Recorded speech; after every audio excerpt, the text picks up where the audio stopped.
Well, Emanuel Yi Pastreich is the director of the Asia Institute. He joins us now live from Seoul. Thanks so much for speaking to us. How concerned are you with these latest tests? I mean, do they indicate an escalation here, or is it just par for the course?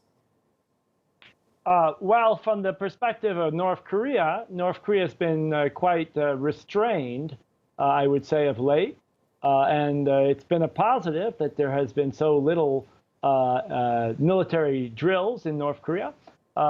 However, on the overall picture, the United States passed a massive military budget in the last 2 weeks, which vastly increases the spending on military operations aimed at China and North Korea. So the trend overall is very concerning. And, you know, North Korea has consistently said the U.S.-South Korea joint military drills are a deliberate provocation. So from the U.S. and South Korea standpoint, I mean, are those necessary? Are the drills necessary? Well, I mean, of course, you're talking with someone who spent 12 years in South Korea and have very many good friends there, who feels that at this point that increasingly these drills are not particularly productive, and that we really need to move towards a multilateral East Asian peace regime in the region, including cooperation between militaries in the area. So I think it would be entirely appropriate for the United States to say that it would suspend for a period of time, certainly during the negotiations, these military drills, yes. That it would be inappropriate? It would be appropriate. It would be appropriate sorry. for the United States. Yes. Yes. Now I'm understanding clearly. But you know, I don't represent. Right. Understood.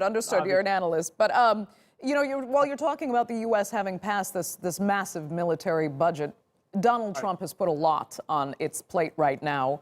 But he has also made a lot of his relationship with Kim Jongun and how strong it is. I mean, do you think that is actually worth anything here? Would Trump actually be able to change North Korea's course based on that personal relationship with Kim Jong-un?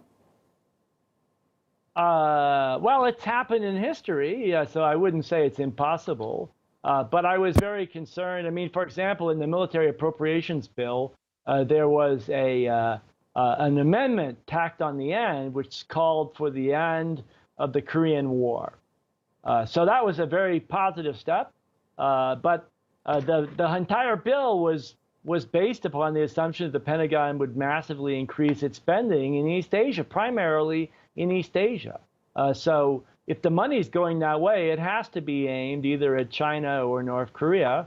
And I guess I would go further and say, to go out on a limb and say, if you have an improvement in U.S.-North Korea relations in the context of a drive towards greater military confrontation between China and the United States, that's not a success. That's a failure. Okay. Emanuel Yi Pastreich, thank you really so much for your analysis. We appreciate it.